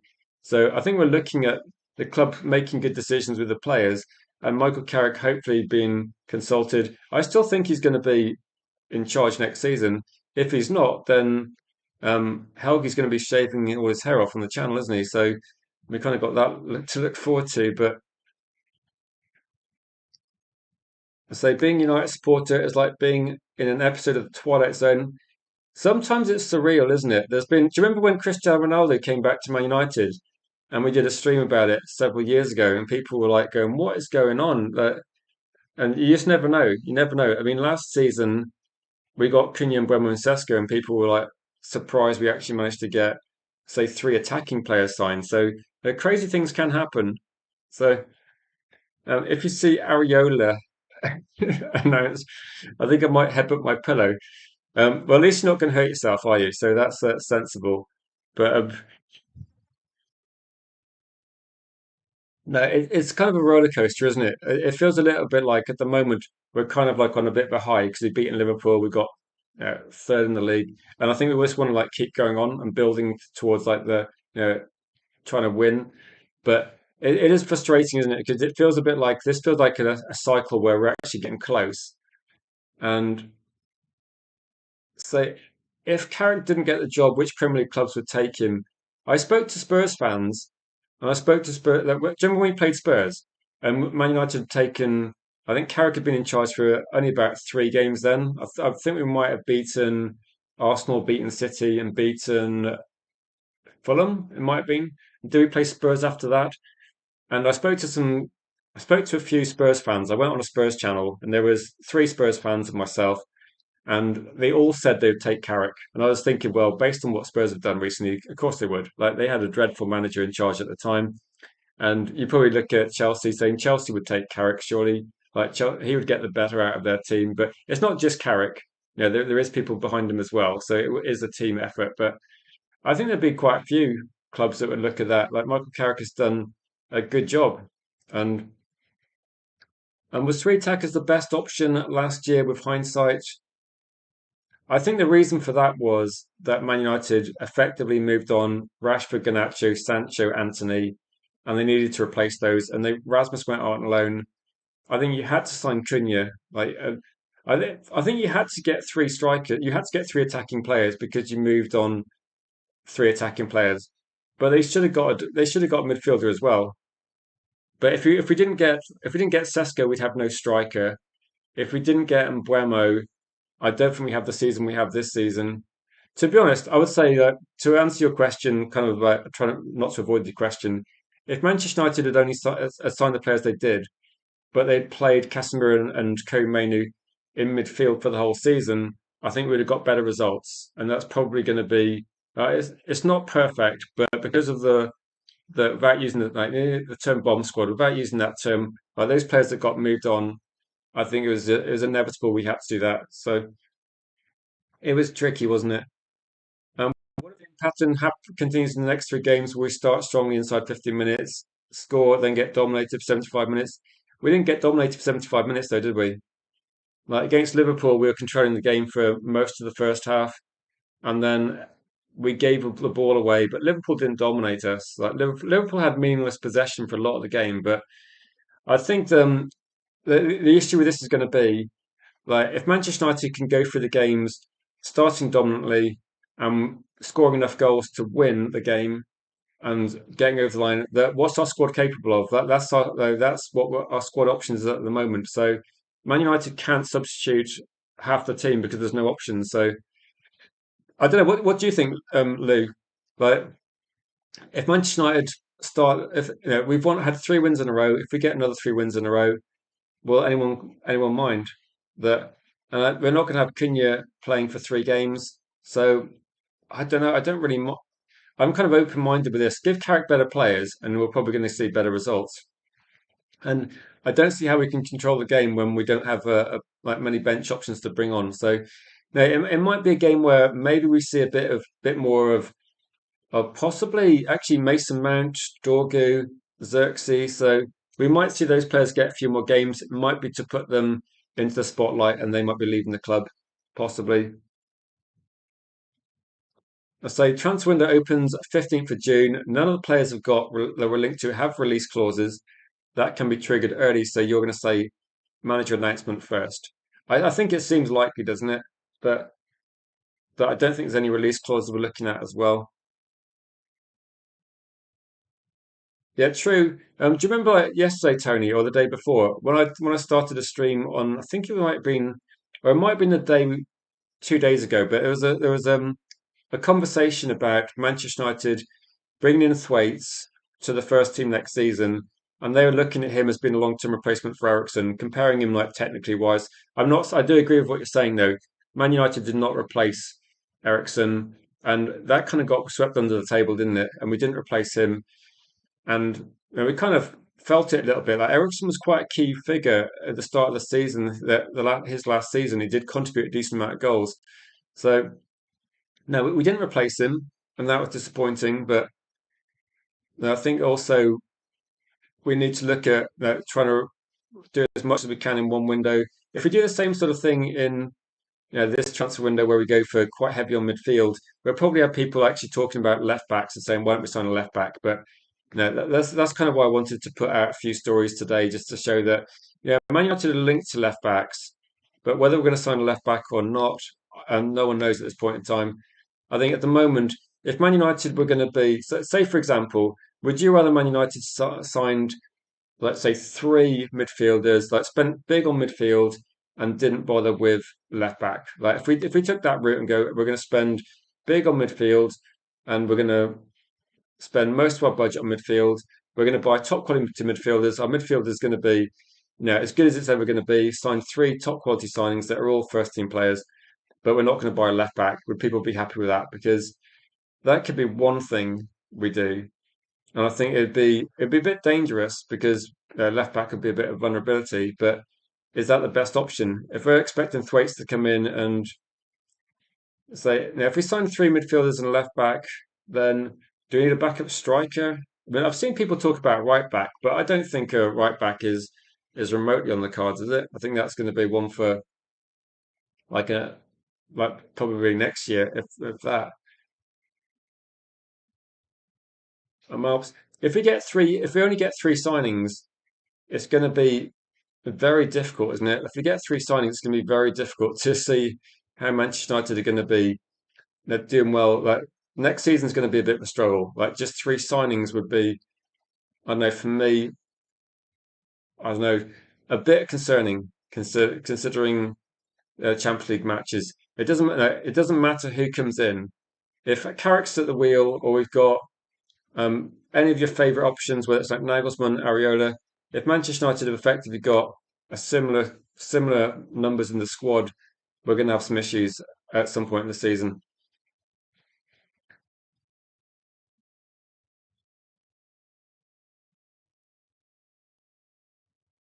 So all you want in the next 3 games is Carrick to show his best tactical ability and convince us he's got the variety of ideas to take us forward. I'm not sure you're going to see that in games that are kind of, you know, haven't you seen that he's got over the line against teams? Because I think when you get to this stage of the season, then the last couple of games of the season, there might be literally nothing to play for. And Manchester United might be giving academy players, or they might be limiting minutes for players to avoid injury. I don't know. I'm not sure what you're going to see in the last few games. It might be, if you see a lot of academy players, is that going to be a positive or negative? Because I think sometimes you look at it and say, if there's not much to play for, then you're going to see Arsenal and Man City putting in their best performances, and they have to go for it. But if Manchester United win the next game, and they've got literally nothing to play for really, it's going to be difficult judge Michael Carrick on like effectively meaningless games. I think you should. I think you can judge Michael Carrick on say the last three games if you want to see what happened. That three difficult teams, and would you argue that over the course of like Michael Carrick's tenure, he's got the like best results possible? I don't think any teams like Man City have picked up less points since him.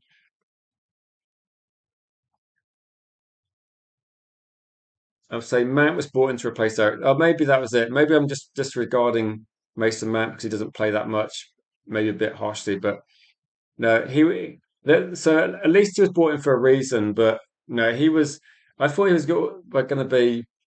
Maybe they thought he was going to be more effective than he was, but maybe got unlucky with Mason Mount possibly. But Mason Mount has just been a bit of a disaster, isn't he?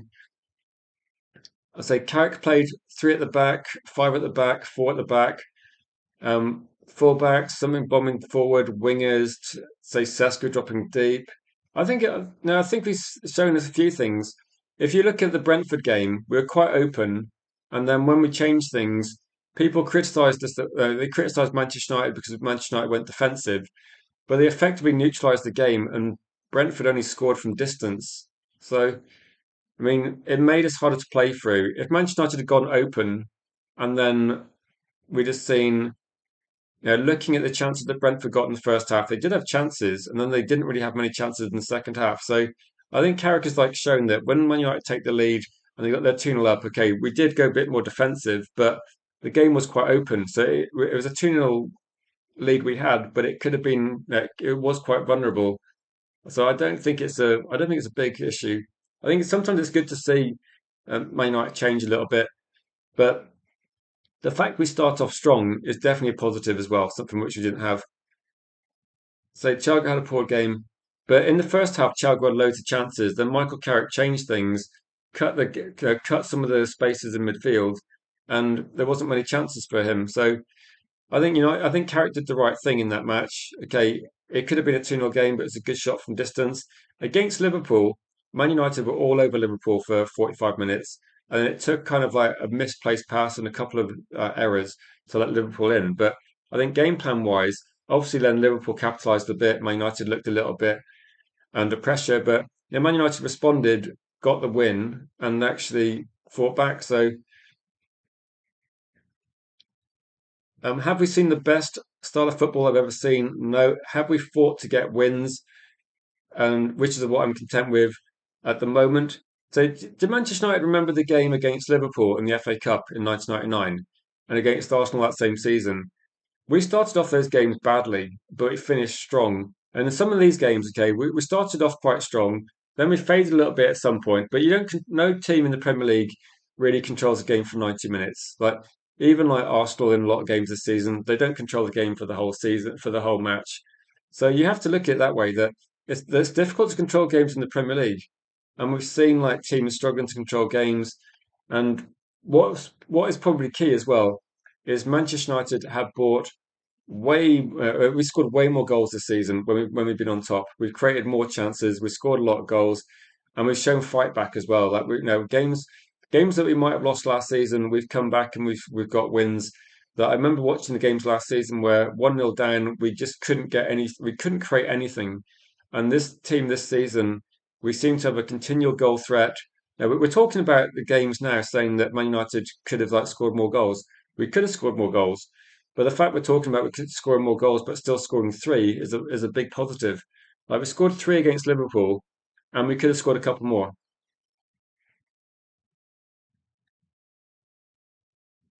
So Carrick's getting the job done. Anything that convinced Manu to sign. So no, I think mainly with the situation as well. That Manu was probably really considering leaving in January, but now I think he's going to be part of the team.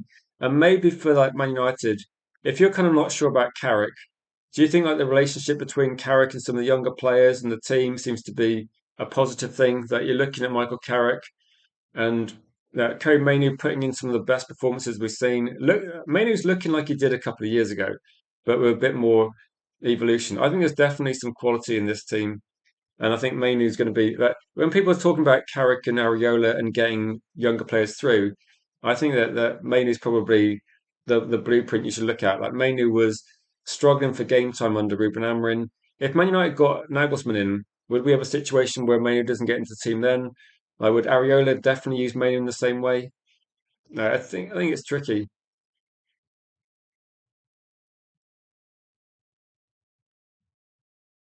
But I thought let's go to the poll and see what the result is for this one. I should have done like a vote. Is there anybody that doesn't want Lewis Hall just out of interest? Because I think when we talked about Lewis Hall, people were generally pretty favourable. If you're not keen on Lewis Hall, just let me know. Just interested to know what people are thinking.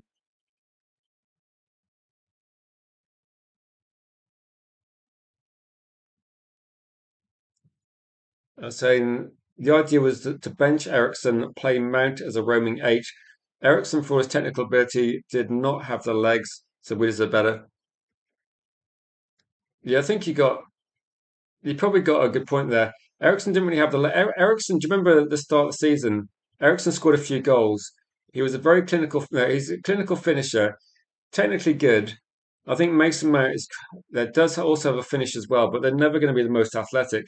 They don't really seem to. They're not upgrades on our first team, are they? So when you look at Man United's team, I struggle to see where these players fit in. Like where does when you look at it, where does where's the best position for Mason Mount? Like he's not going to get into the team ahead of Bruno. He's not going to get into the team ahead of Cunha or Mbeumo.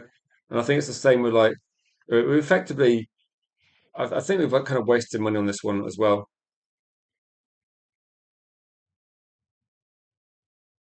Because I thought with this one that Mason Mount was the last deal we did under Woodward, wasn't it? And it felt like the contract we gave him, the situation with that. Maybe it's like the last deal we did where you look at it and go, yeah, why did you do that? That was not the best decision. But so look, I think I can actually let's check something a minute.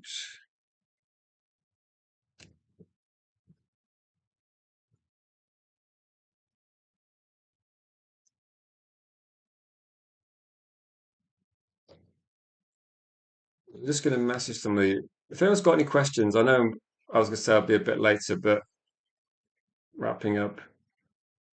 Just checking if someone's streaming. If Ryan's watching, if you're still in the comments, Ryan, are you streaming tonight? I was going to ask. I think I've got the ability to redirect, so I could do that again if you want to do that.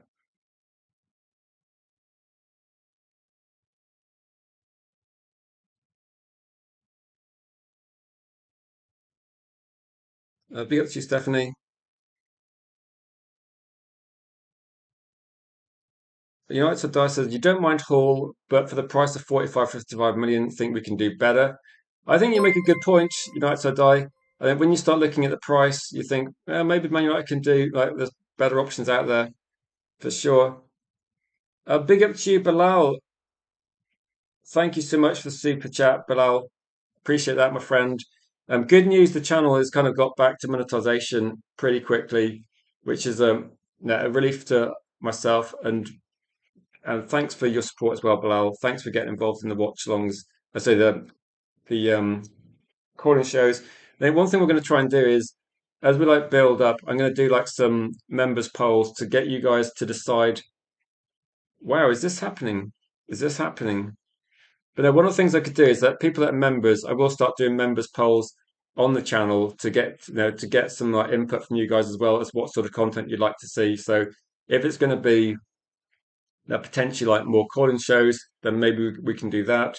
And there will be like priority for members on that as well. So there will be like, you know, if there's certain things you like to see, because don't I think there's a lot of Man United channels out there, and the idea is going to be that we can kind of shape this channel to whatever people want as well. So if you're looking at things you'd like to see on the channel, then let me know, and we can definitely try and evolve. But we're just kind of thinking at the moment we're definitely going to be trying to do that sort of thing as well. So Lewis Hall would be a great fit, one of the most promising technical left backs in the league. Long-term successor to Hall, so sure, I say likes to tuck into midfield during build-up, great at overlapping. So yeah, lots of positives there as well. Now, big ups people that have rejoin as members as well. I appreciate that. And I will be look out on the channel community page as well, because I will be asking a question as well regarding like the emojis I can bring back. So I can bring back the emojis, which is cool. And let me know which ones you'd like to see. If you can remember, it's essentially most Manchester United legends.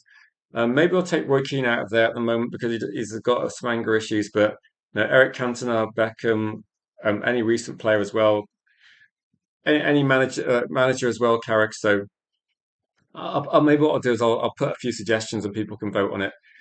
But let's go through a few of the comments. Hall fits us like a glove. Are you streaming tonight, Ryan? I might be able to send people your way, I think.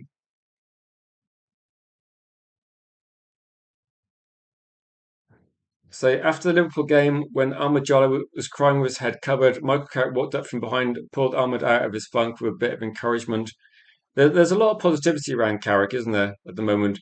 And I think it's a good thing that there's definitely a bit of there's definitely a bit of team spirit going on here with like Cunha as well and players like motivating each other. I think you see a lot of support from Bruno Fernandes as well with the players. This is something that we've not seen before, have we? We've seen players like kind of separated out into different groups, and I think we're seeing finally Man United get a bit of more of a team spirit together as well. And I think that's something that United need. I don't see anything as a negative like that. For me, it's a positive thing, and it's a good thing.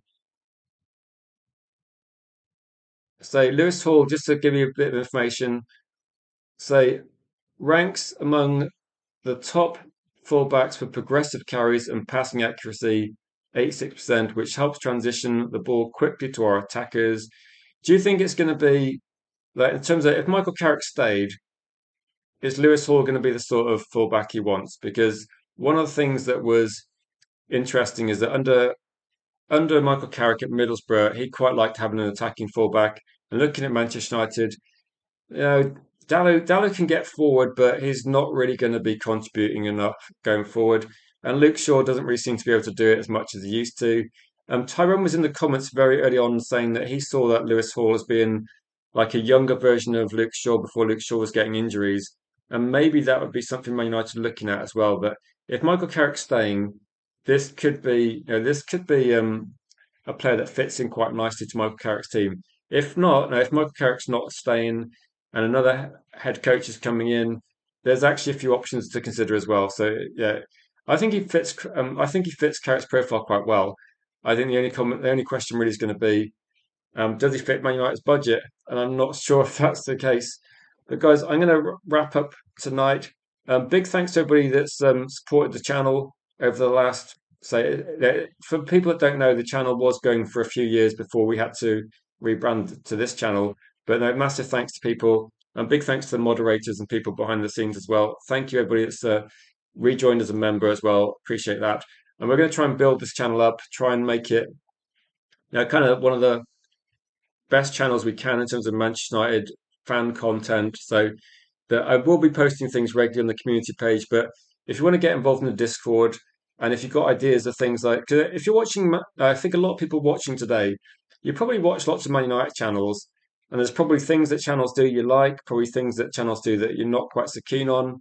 If there's things you'd like to see and things you'd like to watch on the channel, just let people know. Just let us know in the Discord, let us know on socials because you guys can like change things for however you want it. So I'm going to put a link to the Discord there, and socials are open. But if you see things you think would be fun to watch or listen to, where it's like panel shows, debates, we're doing watch-alongs, we're doing like usual news kind of streams. Let me know, and I can try to organise it. But it's up to you guys. If there's something you want to see, if you're happy with, if you're happy with what content we put out already, then that's great because that's kind of what we've been doing anyway. But if there's something you want to see, or even if there's something that annoys you, that I'm happy to get positive and negative feedback. I don't mind. It's again, everyone's going to have a different view. So if there's something you like, it won't necessarily happen, but we'll try our best. But then, guys, thanks for watching. We will catch you guys in the next one, probably like 9 a.m., 1 p.m. ish tomorrow. And then there might be a guest host tomorrow evening, but I'm working on maybe getting a few guest hosts as well, just to kind of vary it a little bit as well. So it's not just me. banging on about how we should be getting Anderson, even though we're not going to get Anderson or other targets we might. So take it easy, guys. Thank you for watching, and we'll catch you in the next one.